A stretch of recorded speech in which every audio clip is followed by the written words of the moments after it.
Hi, I'm John. This is my show, An American Scheme, where I'm proving that Diana Ross is Michael Jackson's actual mother.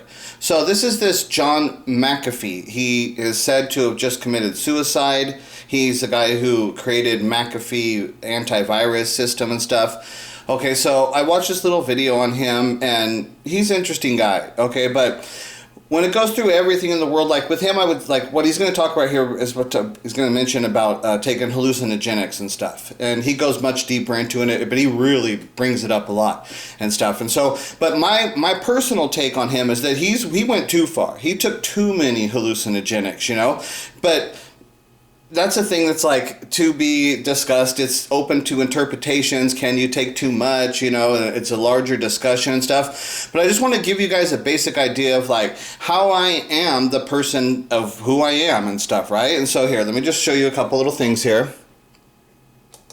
You're asking a question that has an extraordinarily moral implication to the answer. Psychedelics changed my life. Okay, so psychedelics changed my life. Okay, so that's what happened to me when I was basically from like 19 to 20 years old. You know, I had some trips, you know, like probably up until like 20 times, you know, and then, you know, maybe a couple times after that in my life, somewhere around 20 to 30 times maybe total, you know, but most of it took place within the period of time from when I was 19 to 20. That's where most of it would have taken place. And so the thing that actually got us to actually take acid, it was specifically acid to start LSD. The thing that actually got us was the movie, there's a movie, The Doors, Oliver Stone's The Doors, okay? So in the beginning of that movie, the character of Jim Morrison, he keeps saying, try acid, take acid. I mean, it's blatant. He's just like encouraging you to take acid. Like, and so then me and my friends that I was hanging out with at that time, none of us had tried acid. We were all just weed smokers and shit, you know, but these are crazy people I'm hanging around with too. These are crazy people and shit, right? But none of us had taken acid. In the movie, we all like smoking weed and we were watching The Doors and stuff, and then we were all just like, shit, let's try acid. What the fuck? The movie is just blatantly telling you, try acid and shit, right? So after I tried a couple times, it was the third time that we tried it that I actually watched that movie on acid and shit. And that's where like I had my breakthrough where it's like, okay, I'm seeing shit, I'm understanding words on a different level and shit. So let me just explain this is some of the words of what, this isn't in the movie, but this is Jim Morrison rant, and some of this stuff's in the movie. But this is what Jim Morrison, this is the way he talks. And you'll hear the drums and the stuff in the music. So this is a rant that's taking place at a concert. He's yelling at his fans and shit. So listen to what he talks about. You're all a bunch of fucking idiots!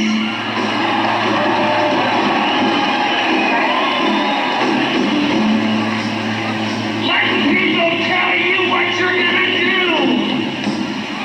Letting people push you around! How long do you think it's gonna last? How long are you gonna let it go on? How long are you gonna let them push you around? How long? Maybe you like it. Maybe you like being pushed around. Maybe you love it. Maybe you love getting your face stuck in the shit. Come on. You love it, don't you? You love it. You're all a bunch of slaves. Letting everybody push you around. What are you gonna do about it? What are you gonna do about it? What are you gonna do about it? What are you gonna do about it? What are you gonna do about it? What are you gonna do? Okay, so you could hear people laughing and giggling and stuff, and he's telling them straight out, okay, but so when I watched the movie under the influence of LSD and stuff, right, this shit hit me hard. And that where I had my breakthrough is that I actually realized that I was a slave. And so when I actually realized that I was a slave, what that did for me in my mind and stuff, I was able to recognize that all of the like preconceived notions and conceptions I had of like what words meant, of like our reality, of like how we were influenced to like our feelings and stuff, was all controlled by the world of which I was raised in.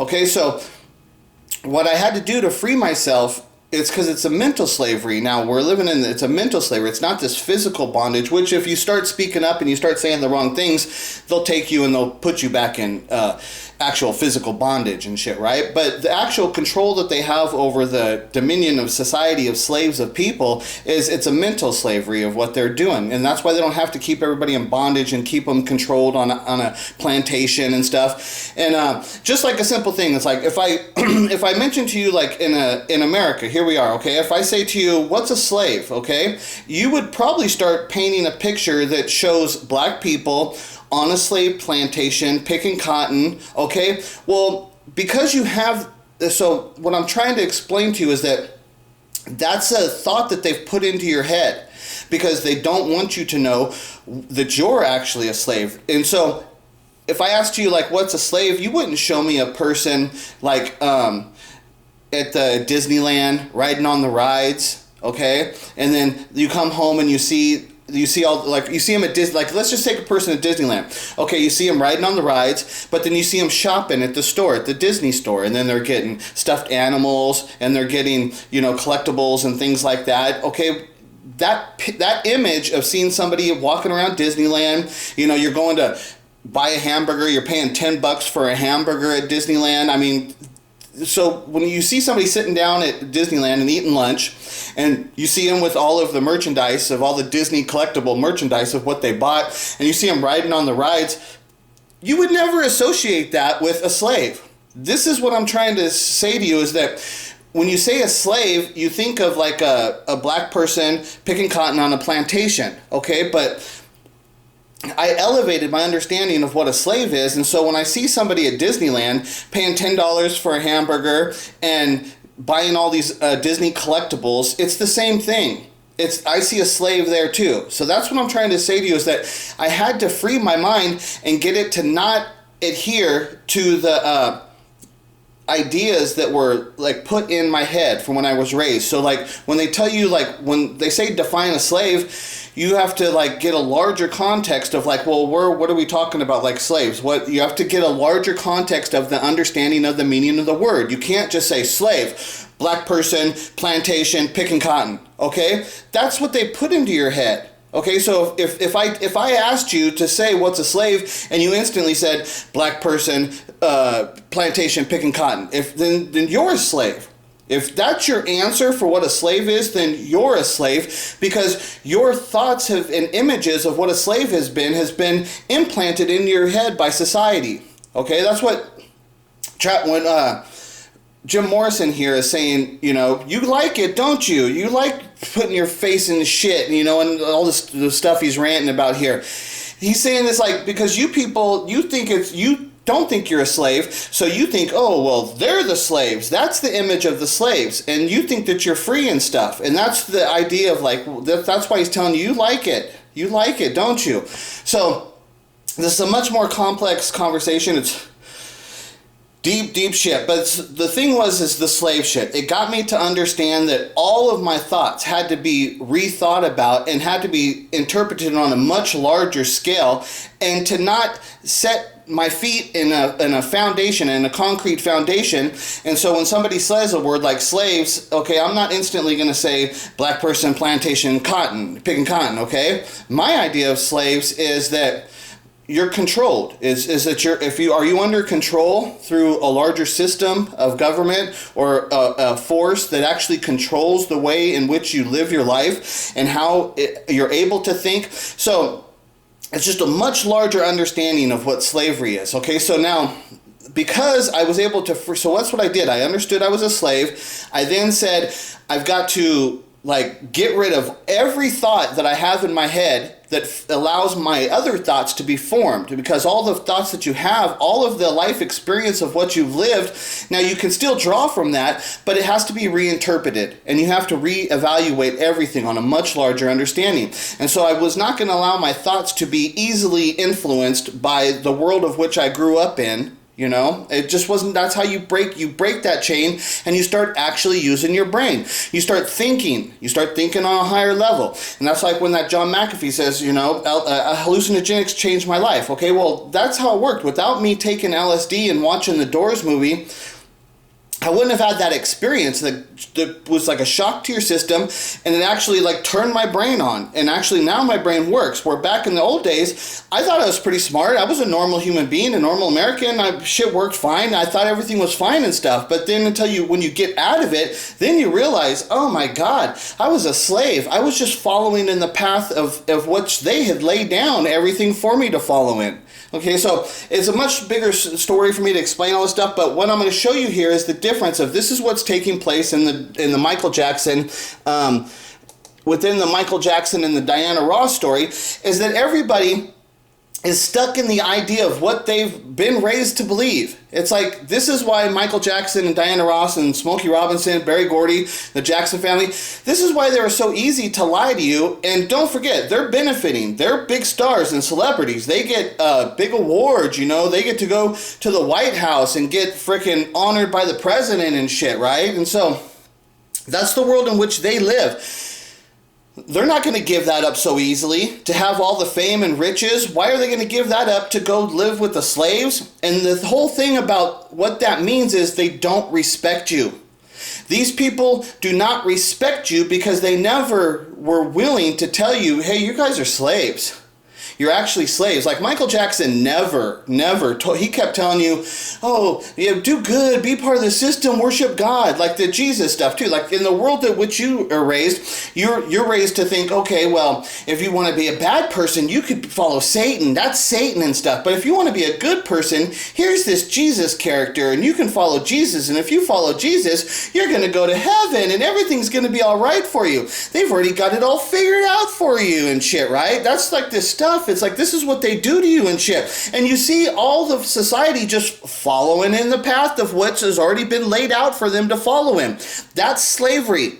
It's a mental slavery of what they've done through like Hollywood. It's a form of hypnosis and mind control, all the visual imageries. And the people, you don't respect how powerful what's actually taken place, because they always showed you like, oh, in America, like the Jackson stories, you can go from Gary, Indiana, you could go all the way to the top, and you go to Motown, Michael Jackson becomes the king of pop, and here he is with Diana Ross at the Oscars and shit, right? So I mean, that's what the way that they do this stuff to you. But it's just like, they take control. Like, that's a much bigger story, but this is how they control your mind. They control your images, and you think it's reality that the Jacksons, or you think that anybody, oh, if you got talent, you can go all the way to the top. But it's not, it just does not work that way. There's so much other shit going on, and once you get to the top, there's these people that are in control, and those people say, you do what we say you do. This is the way it works. You do what we say you do. You don't. That's why it's like, and it's a perfect example. Don't you always hear all of the people that are in Hollywood, all the stars and actors, and like, think about like the Donald Trump stuff. All of those people were always like against Donald Trump. Okay, well, there's no way in the real world that you could get like a uniformity of people speaking in the same fashion. Okay, those people don't. Those people, the way that they were talking so much against Trump, it's not because they were freely given their opinions and stuff. It's like, no, because they're controlled. And see, that's the thing. It's like, you people think that, oh boy, they're stars. They're not. They're being controlled. They're slaves too. They're being slaves. They're totally under control, and you can tell they're under control because you can tell that there's this like unified message which comes out of their mouth. And if it's that means there's a planned agenda. There's a higher plan. Somebody's got an agenda who's placing those thoughts into those people, and they will not allow them to speak freely. That's why they all speak the same way. And so what I'm saying is, like, when you see it and you understand, you can see that this is what's occurring and stuff. It's just like really, really obvious. Now, there's just so, and it's like, that doesn't mean that those people, it's actually like the people at the top, it doesn't mean that they're against Trump. This is like where shit gets really, really tricky. You would say, oh, well, of course they were against Trump. Trump was the opposite. And it's like, no, these people, it's sophisticated what they're doing. And in the reality, it's like, I say they wanted Trump there, because the reality of the situation is Trump implemented the law that's called the right to try law. And the right to try law stated that if you were on your deathbed and there was no other, the doctor said, there's nothing I can do for you, you're going to die. Okay, what the right to try law said is at that point when the doctor says there's nothing I can do for you, that gives you access to try experimental drugs. That was what the law said. Okay, now Trump is the one who passed this law, but he has to get it approved by like the Congress. I assume it's a Congress. I don't know the details of the Senate who passed. I think it was the Congress did, right? But if the Congress didn't like that, or if they just wanted to fight Trump, then they wouldn't have passed that law. But the law got passed. It got put into law. So I would think that Congress did that because they're the ones who do the laws and shit. So, but now look at the reality of what happened is that when the virus hit, Trump is the one who shut down the country. Okay, Trump is the one that put the people under lock and key, put this total massive control over the entire population. Trump did that. Trump implemented. So, and the reason why Trump was so pro-American, like everything that he does, pro-American and pro-American, is because the people that are Americans, they buy into that. Because this is like the trick. It's a trick. And it makes it seem like that there's a separation between Trump and the high-level Democrat people and stuff. But in reality, when you see the bigger picture, there's this bigger picture where they're actually working together. And it's like, it's so fucking complicated, but you got to look at like the real details, the subtle details, and that's where you see that, no, this does not align with what you're talking about. So Trump should have never, see, that's why Trump too, the reason Trump is putting up he was trying to protect the borders and stuff, right? And then Trump put a ban on a travel ban, like right when the virus started breaking out, Trump puts a travel ban. Okay, so then you got the people that are like pro-American. It's like Trump's fighting for us, he's doing good. But then next thing you know, he puts a travel ban like in America. He shuts down business and shit, right? That's okay. If Trump hadn't done all of that stuff and build up all that equity with all of the people, then the people never would have accepted it. So this is the setup. See, now it's like what they say is hindsight is 20/20. When it's occurring, it's hard to see what's going on because you don't know that these people are lying to you. You don't know who they're actually working with. What's their actual agenda? It's hard, but now we're past it, and it's like now I always look back because I'm an open-minded person, and I look back. You know, they say if you don't know your history, then you don't know your future. You know. There's sayings like that and shit. So you have to look back and understand what actually occurred. So Trump implemented that right to try law. Okay? Then Trump shuts down the country, but that's because he was doing all the protecting the border stuff. That's what allowed him to do that. But then Trump implements the vaccine within a year. And there's no drug that could be implemented that fast. It has to go through trials and the FDA has to approve it and stuff, okay? So what it means is that drug is in what's known as a trial state, okay? And see, they had to do it this way because they couldn't. Now, I would say they probably had the vaccine around and stuff, right? But they could. Everybody knows that it could not be implemented that quickly, right? So in order for Trump to be able to implement the giving of that to the population, he had to have that right to try law. The law that said if you're on your deathbed and there's no drug out there that can help you and the people are saying you're going to die, then that gives you a right to try experimental drugs that are in the experimental stage. That was the law. That was so the wording, the actual technical version of what that law means, that does not apply to the COVID situation. It does not apply, but that's what they did. They had to create a law that allowed them technically to say, well, if you get COVID, that you're going to die, and then because of that, now we're going to allow you to participate in this experimental drug program, which is the vaccine that they implemented to people, and so you can voluntarily participate in this experiment is what you're doing and stuff, right? So that's what I'm just saying is like, how things are actually working and how things, people, you think that Trump's on the other side, but he's not. This is what he did. And if he did this stuff, it means that he's with them. I mean, Trump, look at who was standing there with him the whole time was Dr. Fauci. Dr. Fauci is financing the Wuhan fucking lab and shit, and they call it the gain of function research to learn how to manipulate these freaking coronaviruses and shit, right? So, I mean, that's the guy that would be the worst guy for Trump, if being Trump, being the pro-American, trying to be the freedom and everything, the worst person that he could have had right there advising him was the Fauci. But who's the guy right there advising him and working? It's Fauci. So Trump's working with these guys, and so that's what I'm saying is like you try and make it seem like there's a separation, like the thing with like Satan and Jesus and shit. Oh, I don't want to be that way. I want to be this way. And so then they put this image that, oh, these are the bad people, and they try and create all this separation. It's such a big deal of what they're doing. But what they're doing is it's a form of slavery. It's because they're keeping the population stupid, you know? Just like what Jim Morrison was telling you and shit. You're a bunch of fucking idiots. You're a bunch of fucking slaves. That's the real shit. And in order for you to be able to mentally be able to deal with that shit, like I said, it had to with me, what was the break is the LSD, because you see shit, it's just a bigger, your mind opens up. You see that the stuff that you're seeing right now is totally different. There's a whole other world right in front of your face that you never were seeing. The stuff you were hearing is totally fucking different. And so then there's like a reality. You're like, whoa, you're just like, it hits you, boom. It's like being fucking crushed by a tidal wave. You're going to feel that. You're going to know, bam, I was just hit by a tidal wave, okay? So when you take fucking like LSD, bam, it's just same, boom, it's going to hit you. There's no fucking denying it at that point and shit, right? So the reason people can't see the Michael Jackson and stuff is because they're stuck in the words, these little words, like, oh, I love him. Oh, we love each other. Here we are, like she says right here, oh, he's my date. See, they use a word like that, a word, oh, he's my date. That doesn't mean they're fucking. None of that shit.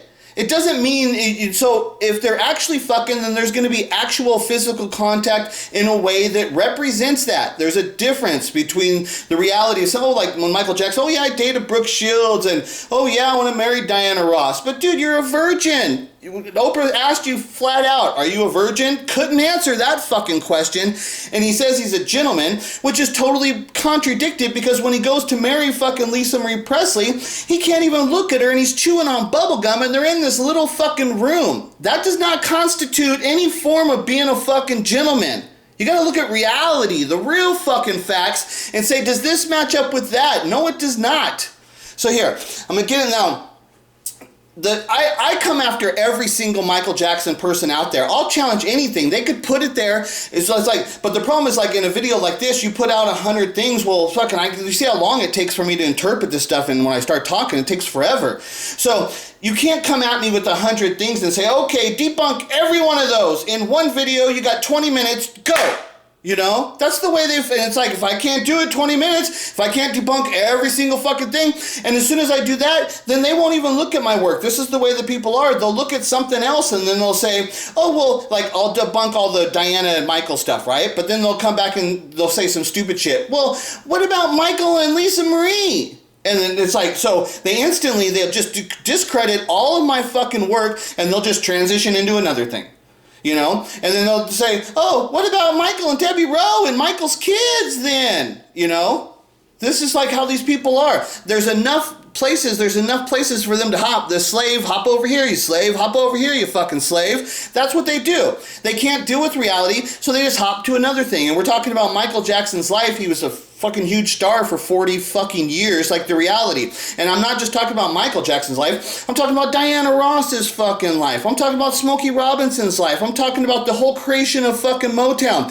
And I've got to explain all of it in 20 fucking minutes so you can perfectly understand, or else I'm wrong. This is what I'm dealing with. It's like, Jesus fucking Christ. You all a bunch of fucking slaves. Nice to have you both here tonight. Is he your escort tonight? Absolutely. Oh, Okay, absolutely. This is my date. Look. She gives him a little kiss, okay? Now, you're going to tell me that they don't look like, you're going to say that doesn't look like that could be a mother and a son? People never saw it that way, but when you actually start looking at it and shit, okay? But so, oh, absolutely. You people, like, just listen to what they say, and you put no fucking reality and evidence. It's like, oh, this is my date. Look. Oh, kiss. And did you see the kiss? So this is the whole point of this video and what I'm going to show you. It's like, look at the words. Look at their attitude. Look at how it is. There's no passion. There's no passion. Now I'm going to show you what Diana Ross looks like with passion. And what you can see here is there's no passion. This is something else. And the kiss is just a simple little kiss. Okay? So, let's go. Let me see. Oh, there's more here on this. I was like, no, there's more. Okay, so on this video, okay, let's watch. Let's keep, this is on the same piece of the detail video, because I was looking for the rest of it, but I forgot. Everything fell in line in this one part right here. That's why I used this part of the video. What I didn't know is that you were going to get so sexy. You're embarrassing me.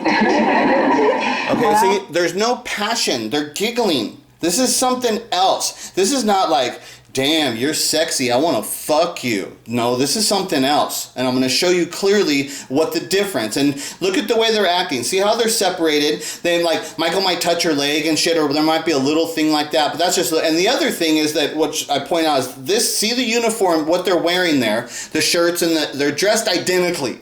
They're identically dressed, and when you go look at the Motown 25 performance of Michael Jackson, the iconic Billie Jean, that's the shirt he's got on. And I tell everybody that Billie Jean is Diana Ross, okay? And the song Billie Jean, what it's actually about is Diana Ross informing Michael Jackson that she was his real mother when Michael Jackson was 10 years old and living in Diana Ross's house. Like, that's facts. That's all proven. Diana Ross at that time is filming a movie where she's playing the character Billie Holiday. That's the Billie. She was more like a beauty queen from a movie scene. The first fucking line of the song. She's more like a beauty queen from a movie scene. Diana Ross is filming a movie exactly at the time where Michael's 10 years old and living in her house playing the character Billie Holiday. Oh, this is like, oh, you're just making shit up. That's just coincidence and shit, right? Oh, yeah, the Michael wears this shirt of where he's dressed identically as Diana Ross. This is the shirt he wears for the Motown 25 performance where he's going to make that iconic fucking performance last forever. That's the shirt he's wearing when he's doing the Billie Jean performance. Oh, trace the shirt back. It goes back to the performance of where him and Diana were wearing identical fucking outfits. And so they're saying the shit they're saying here. No passion. There's no passion there. Do you guys think she's sexy? They're joking. It's just a comedy shit. Some superstars playing on that. Michael Jackson, of course, the Bee Gees. How did this collaboration come about? Okay, now, you know, Michael and I, we're in love, and there's nothing to do about it. There's nothing to say. Okay, so her and Michael are in love. There's nothing you can do about it. There's nothing to say. Okay, so if Michael's her child that she is now rejoined with when Michael's 10 years old. Now remember, she gave the kid away. That didn't mean the kid was going to go to the Jacksons and the Jackson 5 was going to be formed. That didn't mean that was going to happen. So if that doesn't happen, when does Diana ever come back into the life of that kid? Okay? If Joe doesn't do what he did and turn that into the Jackson 5 and then brings them back to Motown, when does Diana ever reunite with that kid?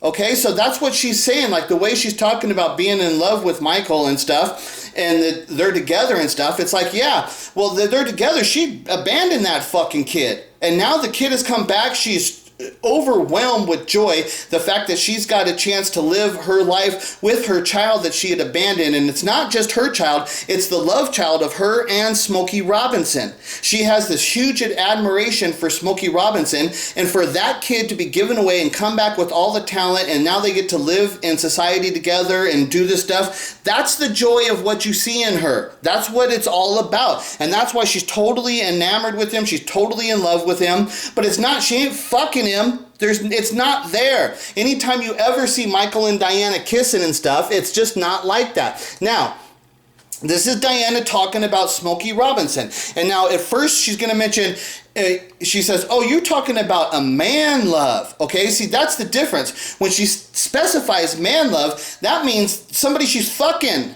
That's not just like being in love with somebody like Michael Jackson and shit. This is, oh, you're talking about a manly. Oh, see, and she makes the difference. She points it out to show you that there's a difference between just loving somebody and like, oh, a man love, somebody that you're like talking about fucking and shit. But who was your first love, though? Yeah, who was that? You mean, that are you first guy talking you kissed about man, on that? are you talking about man love? Oh, yeah, I should have specified that. I'm sorry. Smokey Robinson was my first love. I really loved him. Okay, and now she goes on to explain a lot more. I'm not going to show it. I show this all the time and stuff, right? But she goes to explain how she was sleeping in Smokey Robinson's house at the time of which Michael Jackson would have been conceived. That's all documented, all right there. So I've got Diana Ross saying that she's in love with Smokey Robinson, and it's a man love. She's like, man, that means there's physical contact. That's what that means. This is not just like a love like what she's talking about being in love with Michael Jackson and stuff. She specifies right there. She shows you that there's a difference and shit, right? And then she explains much more in that shit. But now I want to even show you like, so this is or Diana and Arsenio. This is that same interview, but this is at the end of it. And now watch Diana, how she creeps up on Arsenio. And watch how she moves towards him, and look at the passion in her eyes. She never, ever had this type of passion with Michael Jackson. And this is just Arsenio Hall.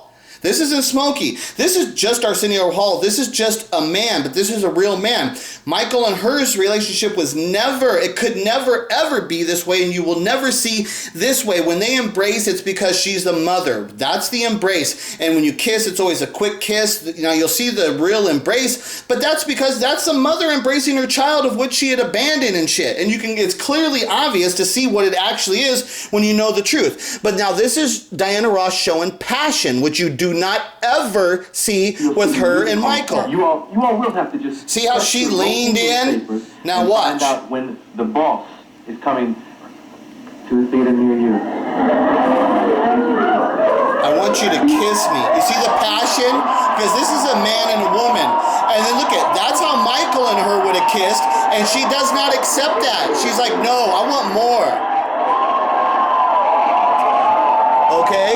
You never, ever saw her and Michael kiss like that. And this is just Arsenio Hall. This is not the dude she's telling you, oh, I'm in love with Michael, there's nothing you can do about it. Okay, find me a picture of her and Michael kissing like that. If she's so openly pronouncing her love to Michael Jackson, we're in love, there's nothing you can do about it, then she would have damn well actually kissed him in public. Not a peck on the cheek, which she just showed you when she asked for a kiss and he gives her a peck. That's not a kiss. She shows you the difference. That's not a real fucking kiss. Give me a real fucking kiss. And then they are laughing their asses off because they start fucking making out. It's fucking hilarious and shit. But that's they moved to the side. They started giving open mouth kiss.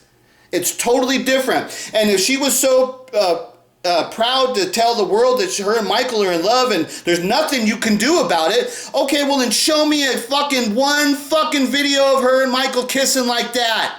And actually kissing with passion, not kissing with the love of a mother and a child. That's what you always see with her and Michael. It's totally fucking different. So then, now this is Diana and Smokey. Because who did she tell you that she was in love with? Her first love, Smokey. That's the actual father of Michael Jackson. And there's much more to this, because Smokey has just divorced Claudette. He's like 1 year. This is like 1985, I believe, that this performance has taken place. And Smokey had just divorced Claudette in like 1984. She was a member of the Miracles. They were married for like 25 fucking years. They've got kids. Diana Ross had to have had some respect for that relationship, but as soon as that relationship ends, here's Diana all over fucking Smokey. And Diana's been married, but when it comes to Smokey, this is how she acts with this guy. And the other thing is, the song they're singing here is Missing You. Okay, so oh boy, I hate when this guy's name didn't come, but you know the Missing You song is about the singer who got killed by his father, Marvin Gaye. So Marvin Gaye, just about a year before this performance, Marvin Gaye is killed by his father. Okay? Diana Ross supposedly makes this tribute song to Marvin Gaye called Missing You. Okay, so this song, Missing You, and Smokey Robinson's like best friends with Marvin Gaye. He's a Motown artist. Smokey Robinson says his favorite album of all time is Marvin Gaye's album. It's this, I can't think of the name of the album right now either. So, but Smokey Robinson, if you ever ask him what's your favorite album, he says it's the one Marvin Gaye's album and shit. That's the album that he says is his favorite album of all time and shit. he was devastated. Marvin Gaye gets killed by his father. It was on fucking April Fool's Day. It was April Fool's, so he thought it was an April Fool's joke. It was like fucked up shit. Diana Ross makes this song "Missing You" to commemorate Marvin Gaye.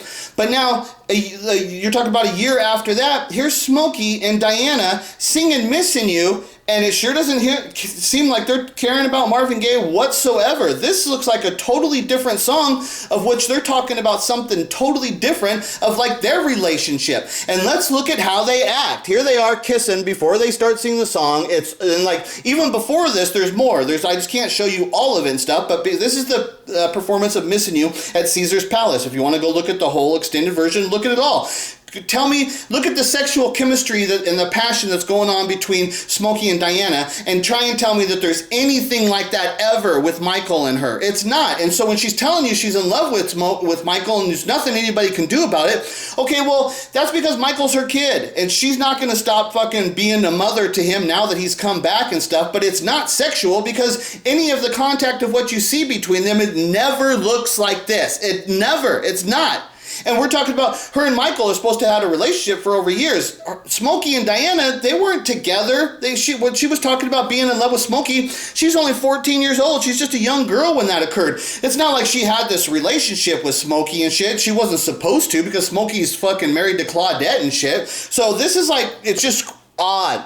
But look at the passion between them, and listen, and like I said, it's even the song they're singing. Why are they so passionate and being all giggly singing this song that's supposed to be a tribute to the fucking Marvin Gaye being murdered? I've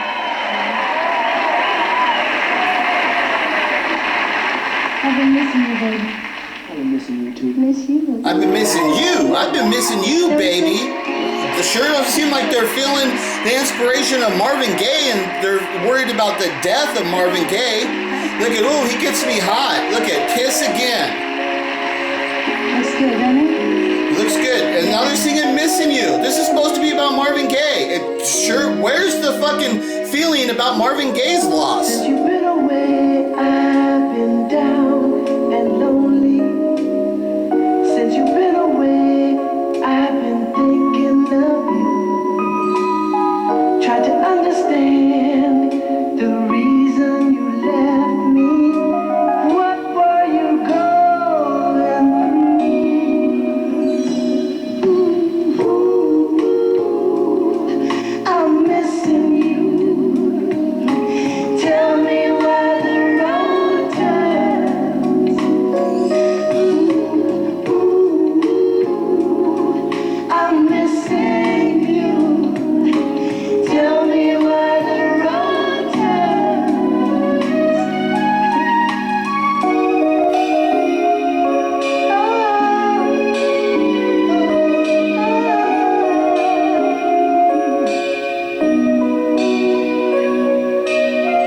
As I look around, I see things that remind me. Just to see you smile made my heart fill with joy. I still recall all those dreams we shared together. Where did you run to, boy? Ooh, I'm missing you. Tell me why the road turns. I'm missing you. Tell me why the road turns. Sometimes I wonder, I didn't understand just where I tried to go. Only you knew your plan. I tried to be there, but you wouldn't let me in. But now you've gone away, boy. I feel so broken heart. I knew the day we started that we were meant to be. Only you left me. I cried so many tears. Gotta face now all my fears. We let time slip away. I need my every day. Yeah. There was so much you gave to me, Smokey. Your heart, love your soul, and so much of my dreams. tone. It's gonna be a brighter day. Yeah.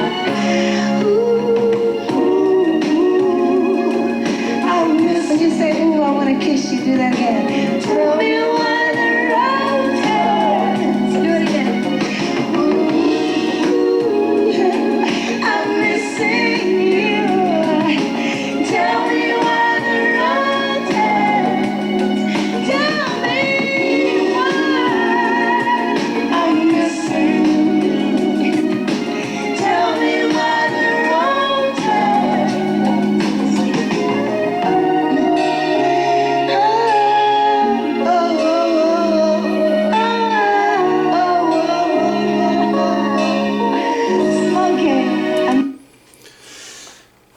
Can't you see? I mean, can't you see it?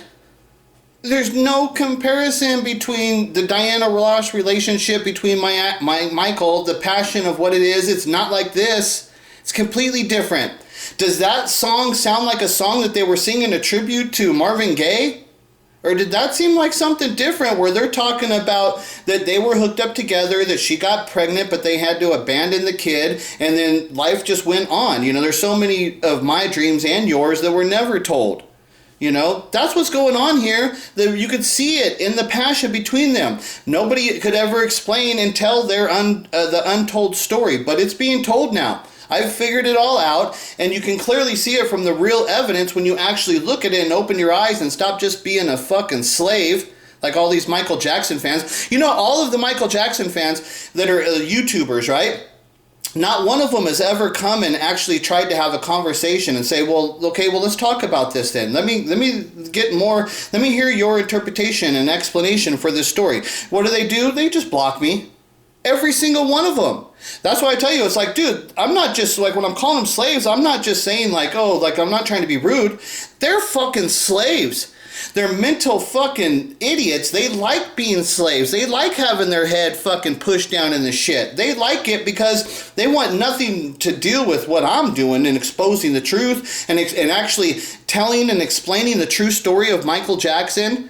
They don't want any of that. That's what I tell them. They're fake fucking fans. They're slaves. They're total fucking losers. And it's like, I prove it daily and shit. None of these motherfuckers will ever fucking step up and deal with the reality of this shit. And nobody else is fucking helping me and shit, right? So what's going to happen with this story? To me, it's just like a thing that's like, well, it's just going to go by fucking in time. It's just going to disappear. Nobody wanted... I'm just like at the point where I feel like, well, there's no good people on the planet. The people are all so fucking overwhelmingly consumed by the fucking mass control of what the fucking slave masters have got everybody into slavery and shit. So none of those slave master people are going to help me. What do you think? They're going to fucking put my fucking words out there to try and free the people? That's definitely not going to happen. The people, oh, go write a book, go do this. It's like, yeah, they're not going to allow fucking a person that has the message of what I'm doing. They're not going to fucking do it unless I sell out to them. If they can take control of me and get me to sell out and put me on the shows they want me to be on so that they could joke about it and manipulate the story and control it, then that's what they would do. But I'm not going to sell out like that. So that shit's never going to happen. The fucking slave motherfuckers, I've fucking totally tried to fucking have conversations with all of them. It's like, dude, you go to a Michael Jackson fan, it's like, hey, I've got a new interpretation. I've actually explained the song Diana with Billie Jean. Just listen to my interpretation and give me your opinion. They first of all, they can't even just watch it because they're so fucking slave mentality, and they've got no interpretation. They can't express any fucking original thoughts because they've got no thoughts. They're slave. They're totally controlled. I just showed you. Diana is totally in love with Michael, but when you see him kiss, there's no passion between them. And when you see Diana with Smokey, it's a total different thing. And if you see Diana just with other men, like Arsenio Hall, you can see the passion, and she really kisses them. But the guy that she's pronouncing, oh, Michael and me, we're in love, and there's nothing anybody can do about it, right? But what does she do? Oh, yeah, she gives him a little kiss. Oh, this is my date. This is my date. See, we kiss. See? It's not there. The facts are not there. And when Oprah asked fucking Michael Jackson, are you a virgin? The fucking virgin couldn't even answer the question. He gives this bullshit explanation of being a gentleman, which is completely debunked. Because go watch him marry fucking Lisa Marie Presley and tell me that that fucking constitutes a fucking gentleman of any fucking, in any form. There's no fucking gentleman there chewing on bubblegum while you're getting married to fucking Lisa Marie Presley, and you're gonna be sitting there chewing on fucking gum in a little fucking room outside of the public. You don't allow this woman to have a grand wedding to fucking do all that shit. Oh, you're such a gentleman. It's bullshit. You guys just fucking love the bullshit. You stick your head right in that fucking bullshit and fucking sniff it all up. That's what you people enjoy. Because you're a bunch of fucking idiot slaves.